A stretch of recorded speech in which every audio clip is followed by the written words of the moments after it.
kasih. Shalom semuanya. Sekali lagi shalom Bapak Ibu. Apa kabar hari ini Bapak Ibu? Kok loyo? Apa kabar hari ini Bapak Ibu? Sekali lagi, apa kabar hari ini Bapak Ibu? Oke, berikan tepuk tangan yang paling meriah bagi Tuhan Yesus. Haleluya. Haleluya. Bapak Ibu yang saya kasih dalam Tuhan, tadi kita sudah menyanyikan lagu seperti pujian pertama tentang bagaimana Roh Kudus membakar kita. Jadi Roh Kudus membakar kita. Lalu ada kuasa kebangkitan. Kebangkitan itu luar biasa. Dan nanti hari Kamis depan kita akan merayakan akan kenaikan Tuhan Yesus Kristus. Dan nanti kita akan ketemu kembali lagi. Ibadah kenaikan. Ibadah kenaikan. Nah, jadi Bapak Ibu, ini adalah suatu rangkaian dalam perjalanan Yesus. Dia lahir, dia melayani, dan dia mati, dikuburkan, bangkit. Dan 40 hari lamanya dia bersama-sama dengan murid-muridnya, ketemu dengan banyak orang. Dan hari Kamis kita akan beribadah merayakan akan kenaikan Tuhan Yesus Kristus. Ini semua penting. Penting dalam perjalanan iman rohani saudara dan saya.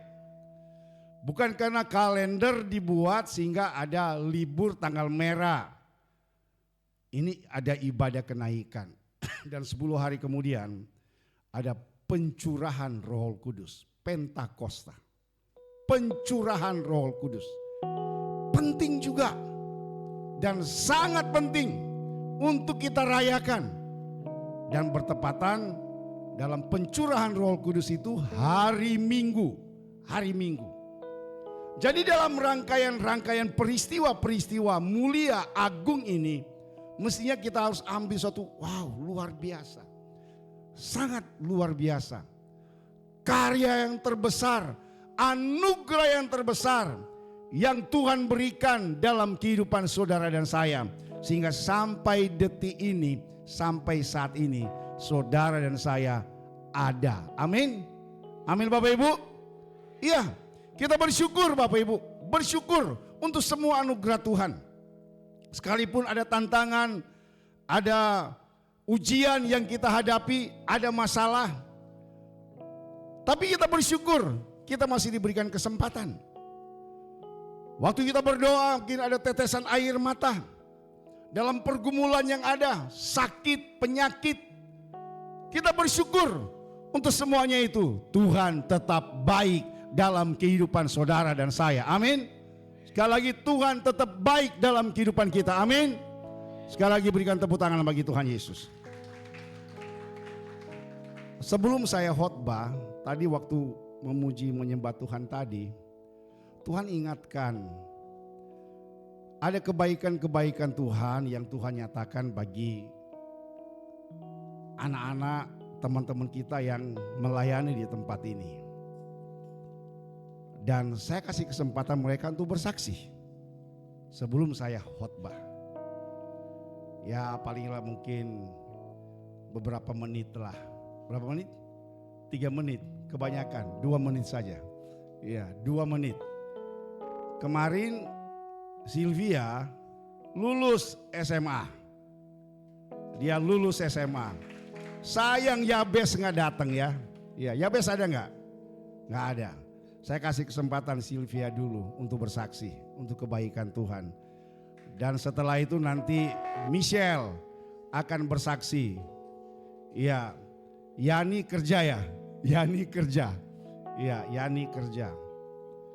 Dan nanti saya juga kasih kesempatan nanti kalau Dewi, Angelina udah kerja, sudah diterima? Sudah? Belum? Ya belum ya, masih proses. Heni juga ya. Nanti mereka akan bersaksi. Oke, dari Sylvia dulu. Ya tepuk tangan dulu.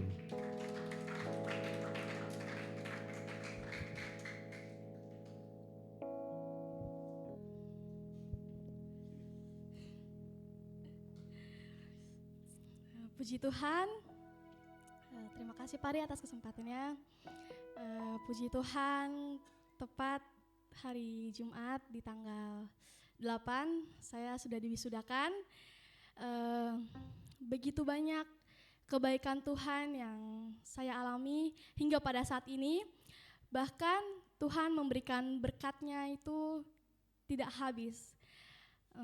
Saya bisa melanjutkan sekolah saya di SMA, itu semua bukan karena saya, tapi itu semua karena kuat dan hebatnya Tuhan Yesus. Dia mencukupkan segala semuanya, Dia mencukupkan segala dari sekolah, kesehatan, bahkan saya bisa berdiri saat ini, itu semua karena kebaikan Tuhan. Saya tidak bisa membalas kebaikan Tuhan, tapi Tuhan selalu memberikan kebaikan Tuhan kepada saya hingga pada saat ini. Saya cuma mau bilang bahwa kebaikan Tuhan Yesus yang saya alami tidak ada gantinya. Saya bersyukur hingga hari ini saya masih diberikan teman-teman yang baik, bahkan saya masih bisa melayani hari ini di tempat ini, itu semua karena anugerah Tuhan. Terima kasih saudara-saudara. Amin. Oke.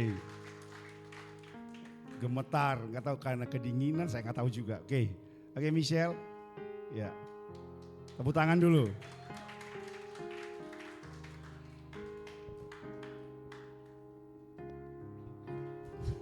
Puji Tuhan, shalom semuanya. Saya mengucap syukur karena tanggal 24 bulan kemarin,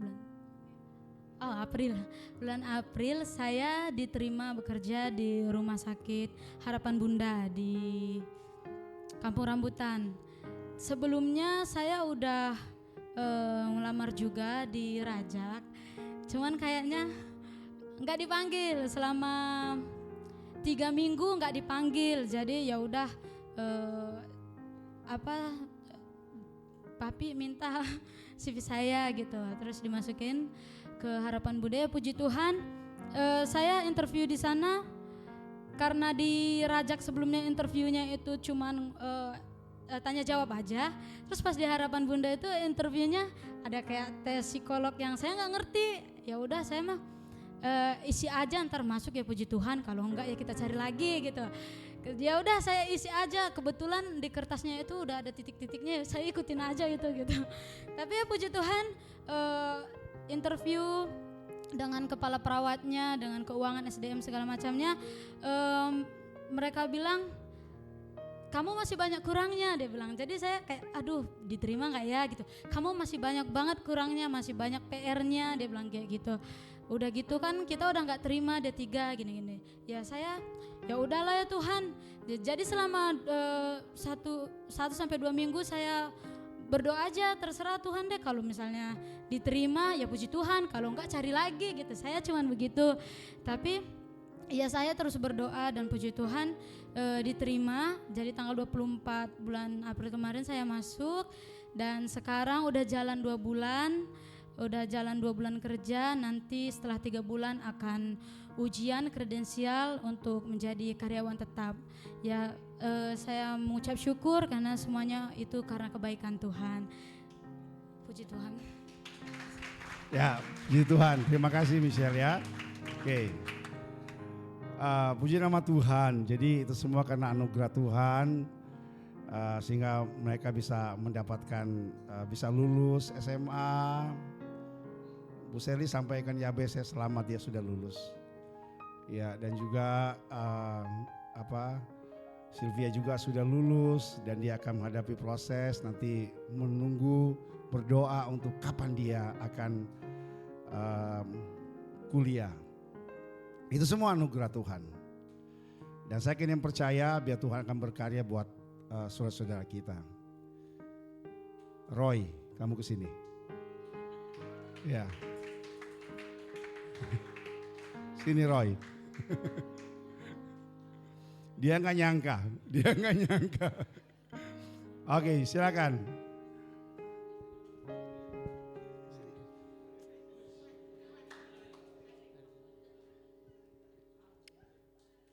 kebaikan Tuhan dalam hidup saya.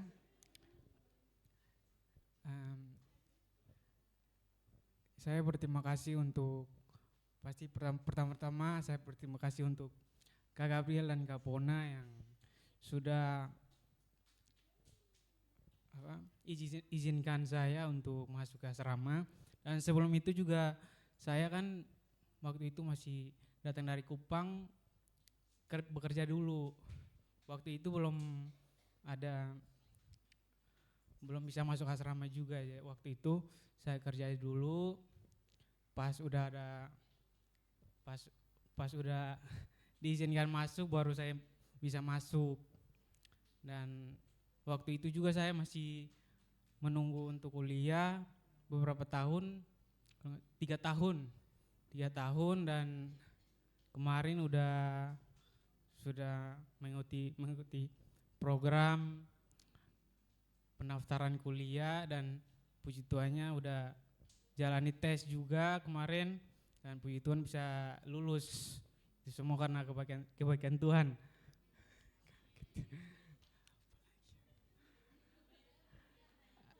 Aduh. Iya. Oke, puji Tuhan. Ya, Tuhan berkati. Ya, Tuhan berkati. Jadi nanti Roy akan kuliah di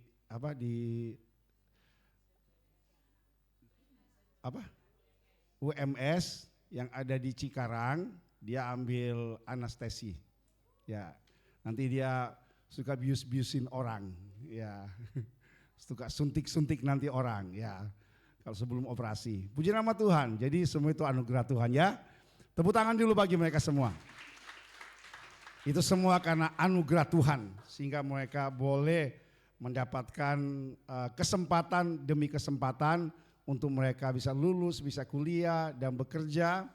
Ya seperti yang dialami juga oleh Bung Diki. Ya, itu kan anugerah Tuhan juga ya. Ya, jadi saya kira percaya kebaikan Tuhan itu banyak dalam kehidupan kita semua, dalam keluarga, dalam pekerjaan, dalam usaha, banyak kebaikan Tuhan. Kenapa Bu Gembala? Oh ada, Diki ada, iya, ya ada. Nanti aja dia kapan-kapan bersaksi, iya, nanti kapan-kapan dia bersaksi ya. Jadi karena pas ada ya saya sebutin namanya, iya.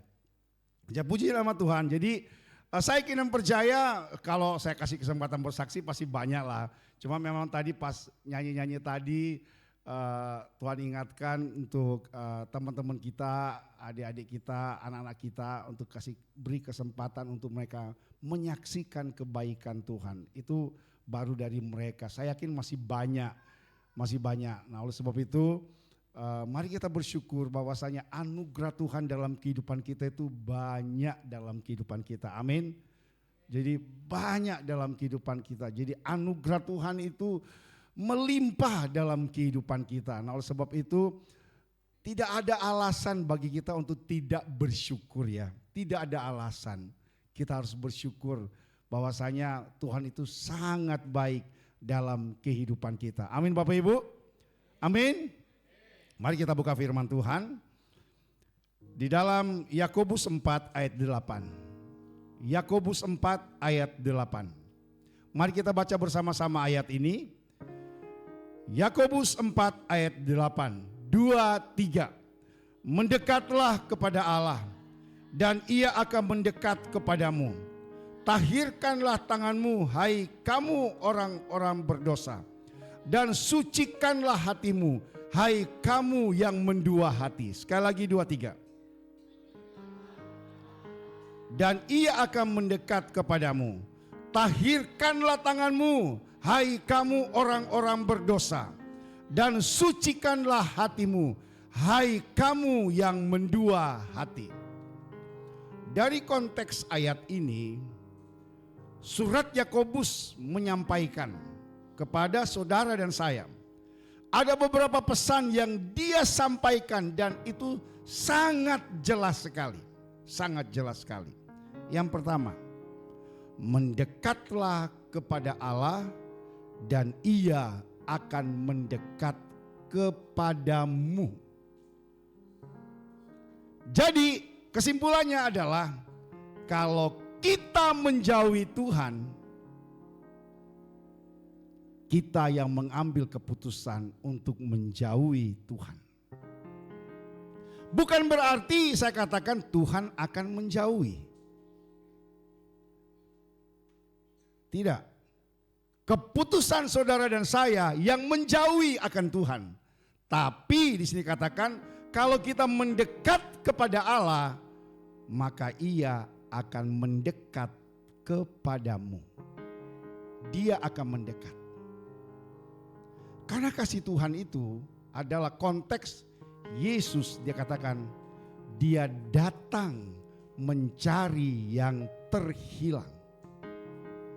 Dia datang mencari yang terhilang. Tapi konteksnya waktu saudara dan saya menjauhi, bukan berarti Tuhan pergi meninggalkan kita. Dia akan berdiam diri. Karena dia sudah datang mendekat, kok kita jauh? Kok kita pergi? Tuhan bilang, oke, saya akan lihat. Dia akan memperhatikan kita. Kita pergi, kita lari, kita jauh. Tuhan akan memperhatikan. Bukan berarti Tuhan akan meninggalkan. Dia akan memperhatikan saudara dan saya. Pada saat kita kembali lagi, sehingga ayat mengatakan, marilah kamu yang letih lesu dan berbeban berat, aku akan berikan kelegaan. Dia menanti pada saat itu. Dia menanti pada saat itu. Nah, oleh sebab itu Bapak Ibu yang sekasih dalam Tuhan, jangan sekali-kali tinggalkan Tuhan. Jangan. Jangan sekali-kali tinggalkan Tuhan. Lalu pesan yang kedua di situ, tahirkanlah tanganmu, hai kamu orang-orang berdosa. Jadi dalam konteks ayat ini, untuk kita mendekat kepada Tuhan, bukan cuma sekedar mendekat secara pasif, tapi mendekat secara aktif. Kita harus dekat sama Tuhan. Kalau mungkin hanya mendekat, umpama saya mau mendekat, contoh, Catherine ke sini. Jadi kalau saya kasih contoh ya, mendekat itu kan banyak terjemahan dan banyak pandangan. Mendekat, saya mau mendekat sama Catherine, kan cuma mendekat kan. Tapi konteks ayat di sini mendekat itu adalah bagaimana sungguh-sungguh mendekat. Jadi mengikatkan diri kepada Tuhan, nempel sama Tuhan. Mendekat. Dan mendekat itu adalah bagaimana kita berpegangan kepada Tuhan. Kita pegang kepada Tuhan. Pegang erat tangan Tuhan. Kita dekatkan diri kita kepada Tuhan. Dan pada saat saya mengambil keputusan mendekat kepada Tuhan, saya aktif, bukan pasif, tapi terus berpegangan, jalan sama Tuhan, bergandengan tangan, dan kita pegang erat-erat tangan Tuhan. Ini mendekat. Jadi berarti kalau kita sudah mengambil keputusan mendekat, adalah bagaimana kita terus berjalan bersama dengan Tuhan. Amin Bapak Ibu, terima kasih. Berikan tepuk tangan bagi Tuhan Yesus. Jadi Bapak Ibu yang sekasih dalam Tuhan, di sini katakan tahirkanlah tanganmu, hai kamu orang-orang berdosa. Jadi gak gampang juga untuk kita mendekat sama Tuhan. Dibutuhkan adalah tahir, kudus, suci. Gak gampang. Gak segampang kalau kita mau mendekat kepada Tuhan. Ya udah saya mau mendekat. Ada syaratnya. Syaratnya adalah tahirkanlah, sucikanlah. Sehingga ada ayat lain mengatakan, orang yang melihat Tuhan, yang berjumpa dengan Tuhan adalah orang yang suci hidupnya. Suci hidupnya. Jadi udah jelas sekali. Jadi ada pesan bahwa kita mendekat kepada Dia, tahir, kudus, suci. Sehingga dia katakan yang terakhir, hai kamu yang mendua hati. Kadang-kadang mungkin tawaran dunia itu yang membuat kita mendua hati. Mau ke Tuhan atau mau ke tuan. Mau ke Tuhan atau mau ke tuan yang berkuasa di dalam dunia. Mendua hati. Untuk ke Tuhan kita tidak boleh mendua hati.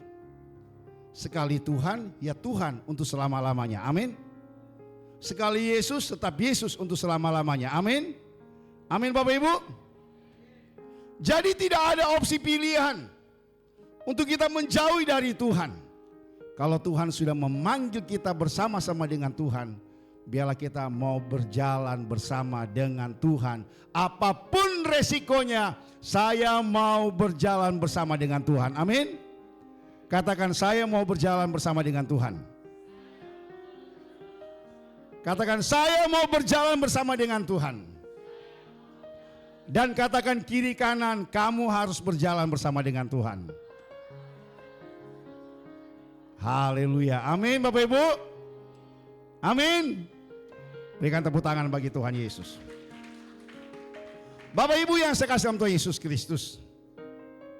Ada orang Kristen yang punya persepsi yang salah dalam hal mengikuti Tuhan Yesus Kristus. Jadi Bapak Ibu, dia pikir ikut Tuhan Yesus, mereka menganggap bahwa mengikut Yesus, mengikut Tuhan Yesus pasti akan terbebas dari masalah atau penderitaan, sehingga yang ada dalam pikirannya hanya soal berkat, berkat, dan berkat yang dia pikirkan.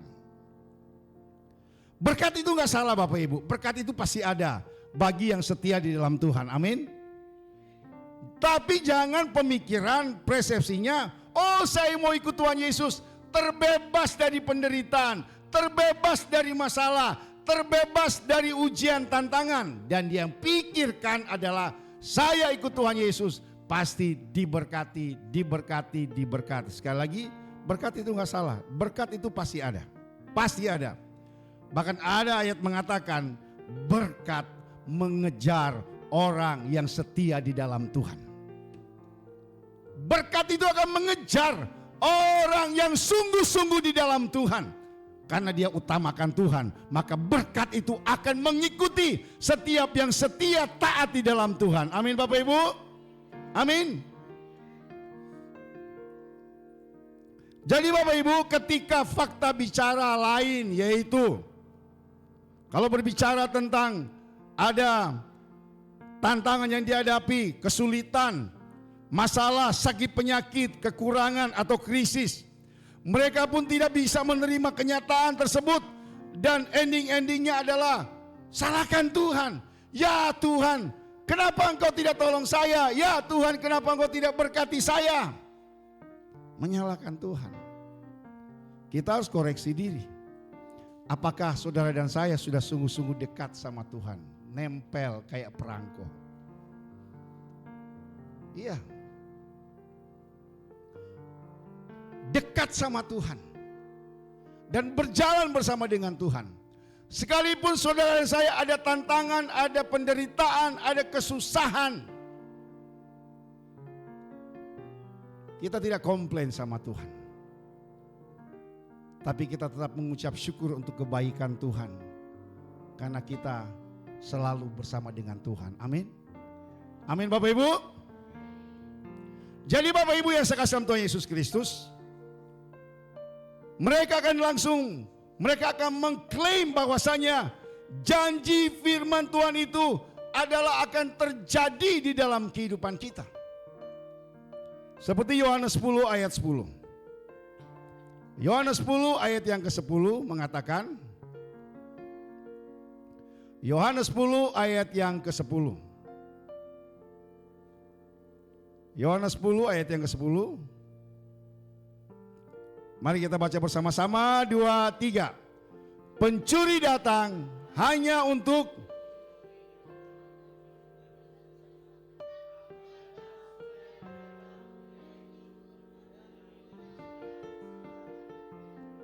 Sekali lagi katakan bersama-sama, 2, 3.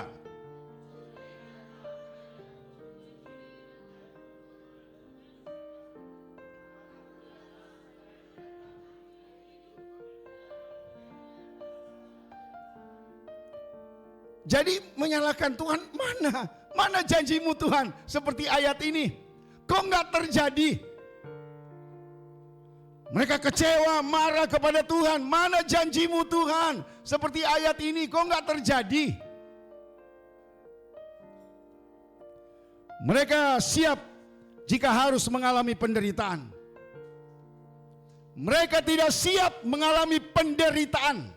Mereka tidak siap mengalami tantangan. Tidak siap.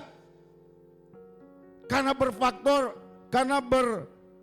melihat ke ayat yang ini tadi.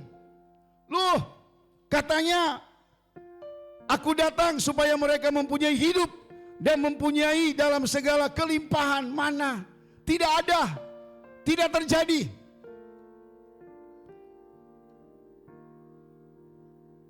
Padahal Filipi 1 ayat 29 mengatakan. Filipi 1 ayat 29 mengatakan. Kita baca bersama-sama. 2, 3. Sebab kepada kamu dikaruniakan bukan saja untuk percaya kepada Kristus, melainkan juga untuk menderita untuk Dia. Sekali lagi 2, 3. Sebab kepada kamu dikaruniakan bukan saja untuk percaya kepada Kristus,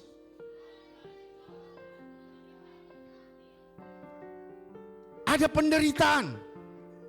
Mungkin ini kayaknya terlalu vulgar ya. Menderita. Ada tantangan, ada ujian, ada masalah. Sehingga disimpulkan penderitaan. Jadi orang mengatakan ini namanya teologia penderitaan.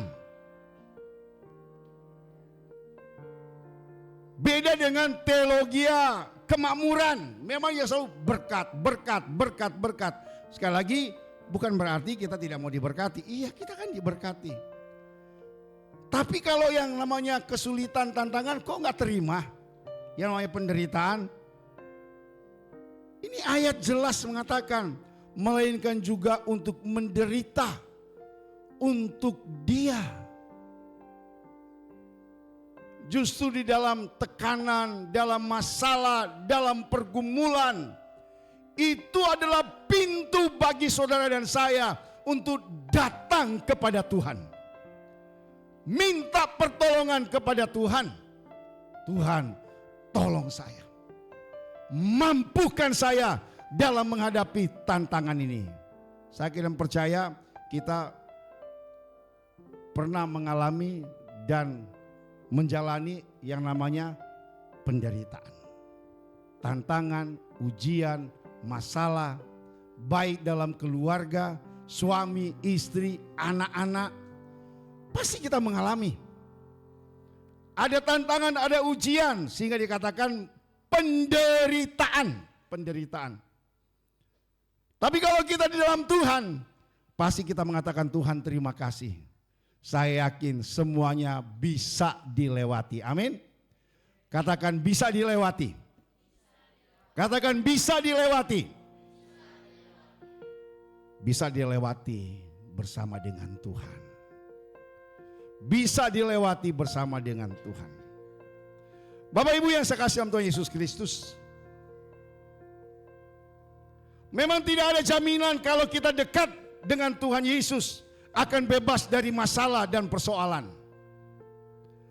Namun di saat saudara dan saya dekat dengan Tuhan, saudara tidak akan menanggung masalah itu sendirian. Tetapi ada Tuhan Yesus yang akan memampukan kita. Dia memberi pertolongan kepada kita saat kita mengalami masalah dan persoalan itu.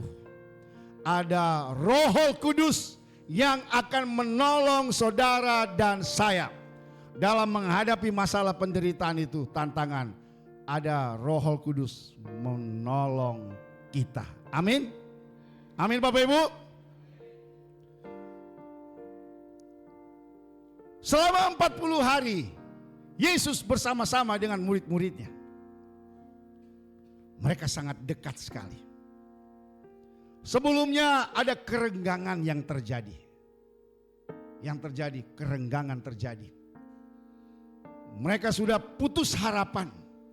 Yesus sudah meninggal. Tidak ada harapan lagi.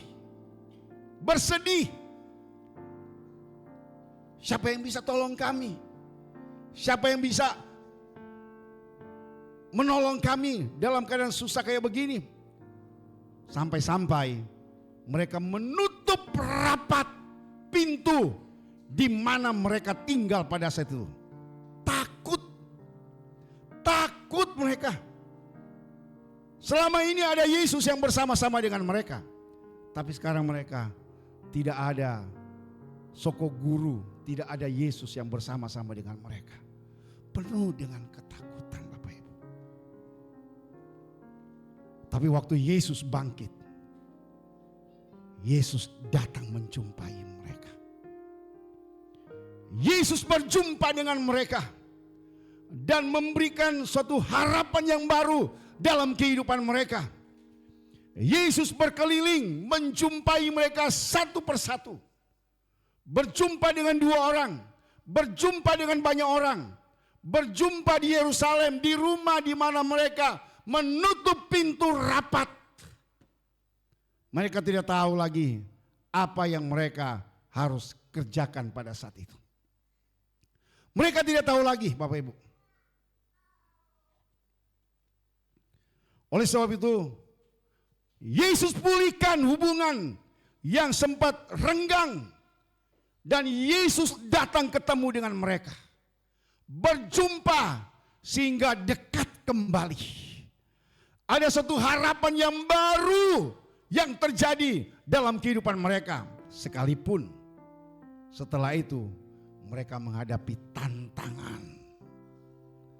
Jadi selama 40 hari Yesus memuridkan mereka, meneguhkan mereka, memberi keyakinan. Sekalipun engkau akan mengalami tantangan. Sehingga dijanjikan Roh Kudus akan turun kepada mereka. Memberi kekuatan kepada murid-muridnya. Dekat, dipulihkan kembali.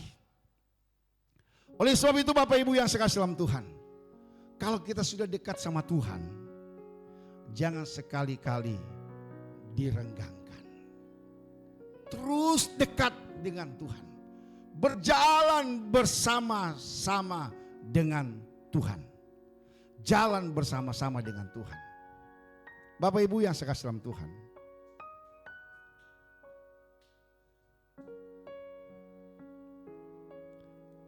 Kalau hidup kita dekat dengan Tuhan.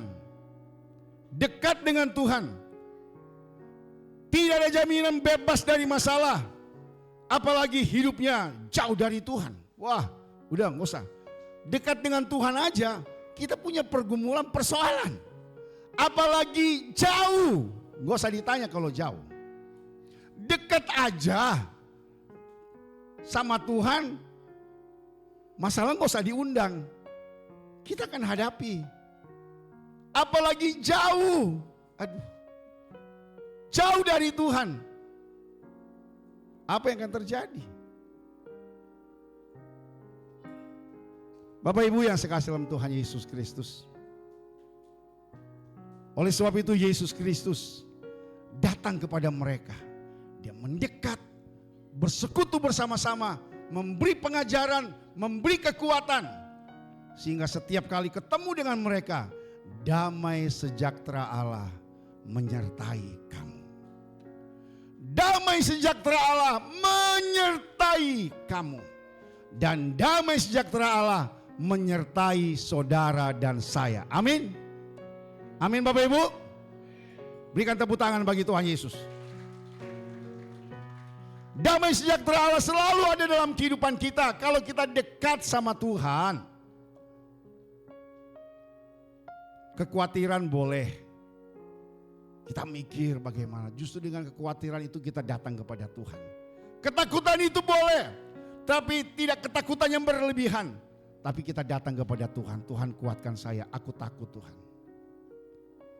Kuatkan saya Tuhan. Itu yang dialami oleh murid-murid. Mereka mengalami suatu pergumulan yang luar biasa. Bayangin aja, udah jalan sama Yesus. Mereka nggak tahu itu Yesus. Mereka pikir itu orang lain. Udah ngobrol-ngobrol.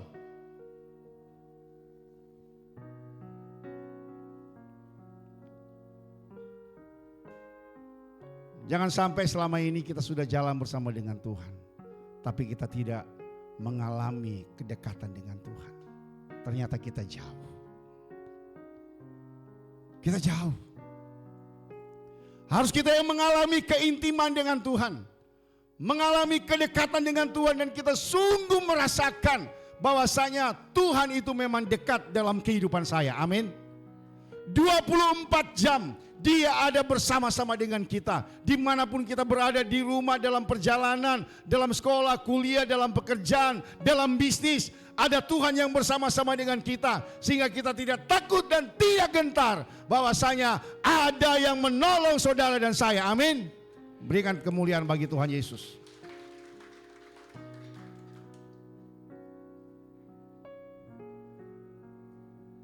Oleh sebab itu Bapak Ibu yang saya kasih dalam Tuhan, marilah kita semakin mendekat kepada Tuhan, maka Tuhan pun akan mendekat kepada kita. Tapi jangan salah persepsi Bapak Ibu ya.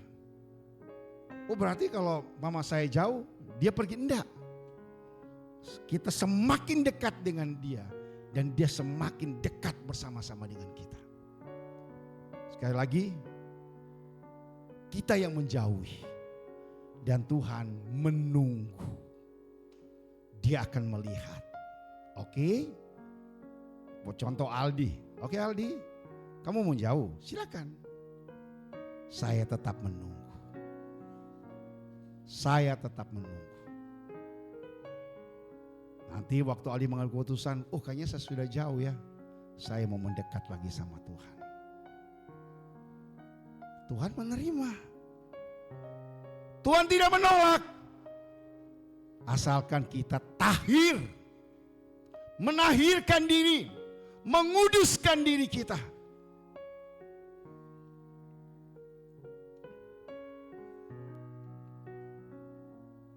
Kalau Tuhan ada bersama saudara dan saya, artinya kita tidak sendirian. Dengan begitu Tuhan juga pasti akan menolong kita ketika saudara dan saya minta pertolongan kepadanya. Pada saat kita minta tolong, Tuhan tolong saya, Tuhan punya banyak cara untuk menolong saudara dan saya. Amin. Dia punya banyak cara yang tidak pernah kita pikirkan, tidak pernah doakan, timbul dalam hati. Itu yang aku sediakan bagi yang mengasihi Tuhan. Itu kata firman Tuhan. Itu bukan kata saya. Kok gak aku pikirkan, kok dia bisa tolong saya? Kok ini bisa terjadi? Ya itulah cara Tuhan. Orang yang dekat dengan Tuhan, sekalipun ada masalah, ada tantangan, ada ujian, ada penderitaan, Tuhan tidak meninggalkan saudara dan saya sendirian. Amin. Dia selalu bersama-sama dengan saudara dan saya. Ibrani 13 ayat 5. Kita baca bersama-sama Ibrani 13 ayat 5. 2, 3. Janganlah kamu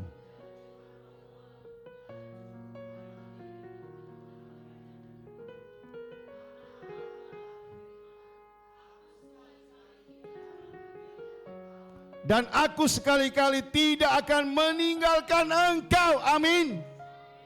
Sekali lagi baca ayat B, bagian B. Aku sekali-kali, 2, 3. Aku sekali-kali tidak akan membiarkan engkau, dan aku sekali-kali tidak akan meninggalkan engkau. Amin Bapak Ibu. Amin. Sekarang ganti nama engkau dengan nama masing-masing ya.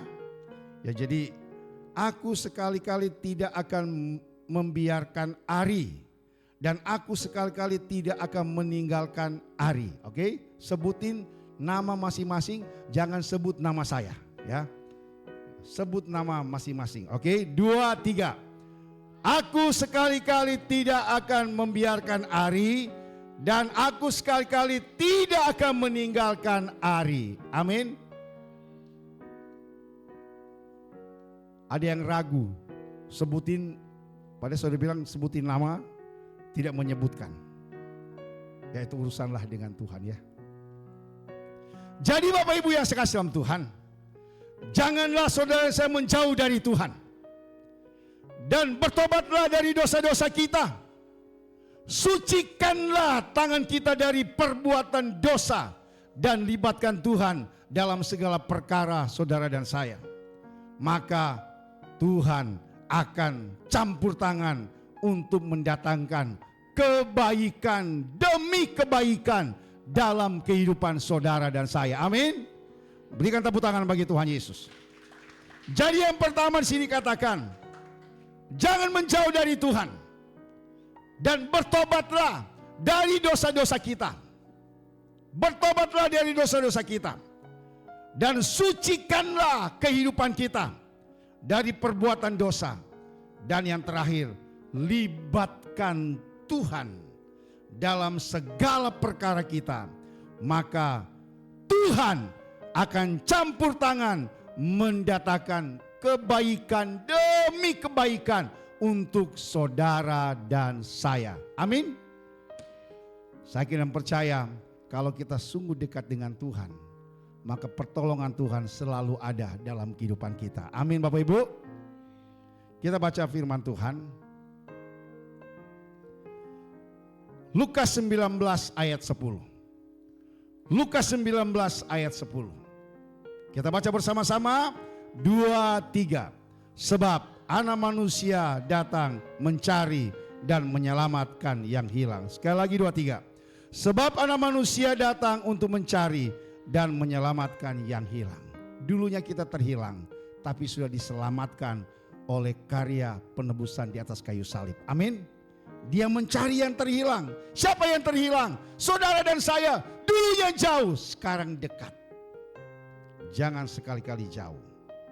Yakobus 4 ayat 8. Yakobus 4 ayat 8. 2, 3. Dan ia akan mendekat kepadamu. Tahirkan tanganmu, hai kamu orang-orang berdosa. Dan sucikanlah hatimu, hai kamu yang mendua hati. Biarlah ayat-ayat ini dan ayat yang terakhir mengingatkan kepada kita bahwasanya Tuhan mencari orang-orang yang bersungguh-sungguh dekat sama Tuhan. Tuhan mencari orang-orang yang mau dekat, sungguh-sungguh dekat dan mau berjalan dalam pimpinan Roh Kudus. Jangan jauh-jauh. Jangan jauh-jauh. Jangan sampai sudah terlalu jauh. Akhirnya ayat-ayat mengatakan, aku mengirim algojo. Aku mengirim iblis untuk membinasakan dia. Karena memang sudah jauh meninggalkan. Tapi biarlah kita dekat dengan Tuhan. Berjalan bersama dengan Tuhan. Dan saya kini percaya kesempatan demi kesempatan selalu ada dalam kehidupan saudara dan saya. Kita melihat video yang terakhir aja, Dewi, yang terakhir.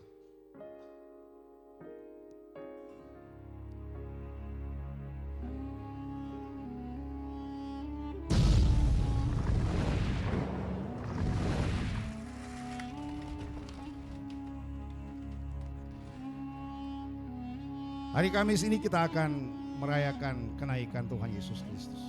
Setelah kebangkitannya, Yesus menampakkan dirinya kepada murid-murid dan ia makan bersama-sama dengan mereka. Ia melarang mereka meninggalkan Yerusalem dan menyuruh mereka tinggal di situ, menantikan janji Bapa yang demikian katanya. Damai sejahtera bagi kamu. Sama seperti Bapa mengutus aku. Demikian juga sekarang aku mengutus kamu. Telah kamu dengar daripadaku, sebab Yohanes membaptis dengan air, Tetapi tidak lama lagi kamu akan dibaptis dengan Roh Kudus. Dan sesudah berkata demikian, ia menghembusi mereka dan berkata, Terimalah Roh Kudus. Kalau kamu mengampuni dosa orang, dosanya diampuni. Dan jikalau kamu menyatakan dosa orang tetap ada, dosanya tetap ada. Yesus mengajak murid-muridnya berjalan keluar kota Yerusalem ke arah Betania di sebelah timur di bukit yang disebut Bukit Zaitun. Lalu murid-murid menanyakan kepada Yesus agar ia pada masa ini mau memulihkan kerajaan bagi Israel. Tetapi jawab Yesus, Engkau tidak perlu mengetahui masa dan waktu yang ditetapkan Bapa sendiri menurut kuasanya. Tetapi kamu akan menerima kuasa kalau Roh Kudus turun ke atas kamu. Dan kamu akan menjadi saksiku di Yerusalem dan di seluruh Yudea dan Samaria dan sampai ke ujung bumi. sesudah Yesus mengatakan kata-kata terakhirnya,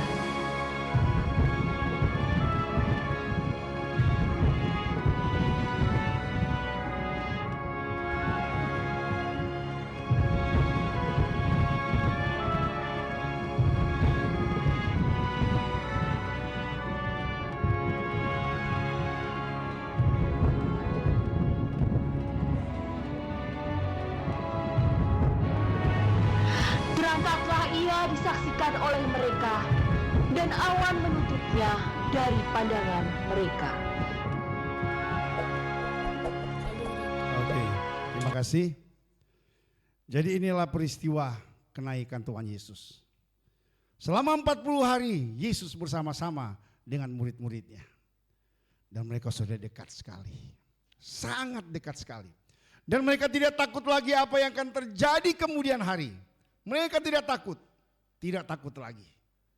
Dalam penderitaan, dalam tantangan yang mereka akan hadapi, mereka tidak takut lagi. Sehingga Yesus mengatakan, kembalilah ke tempat di Yerusalem dan tunggulah akan kuasa yang maha tinggi yang akan dicurahkan kepada kamu. Dan setelah itu, kamu boleh pergi. Nah, oleh sebab itu Bapak Ibu yang sekasih dalam Tuhan, kalau kita sudah dekat dengan Tuhan, biarlah kita mau berjalan bersama dengan Tuhan. Sehingga tidak ada ketakutan, tidak ada kekhawatiran. Nah, itu yang dialami oleh murid-murid. Sehingga di situ dikatakan, waktu mereka menyembah, Yesus terangkat ke sorga. Mereka pulang dengan sukacita. Wow, itu luar biasa. Pulang dengan sukacita. Waktu Yesus mati, mereka itu sedih sekali. Sedih. Tapi waktu mereka sudah berpisah dengan Yesus, mereka tidak sedih. Mereka tidak takut. Tapi mereka pulang dengan sukacita. Berarti mereka siap menghadapi semua tantangan yang ada. Mereka siap semua. Dan biarlah nanti hari Kamis Bapak Ibu boleh bersama-sama dengan kita semua di tempat ini untuk merayakan ibadah kenaikan Tuhan Yesus Kristus. Jangan menjauhi dari hadirat Tuhan, jangan jauh dari Tuhan. Terus dekat berjalan bersama dengan Tuhan Yesus Kristus. Amin Bapak Ibu. Berikan tepuk tangan bagi Tuhan Yesus. Mari kita berdiri semua.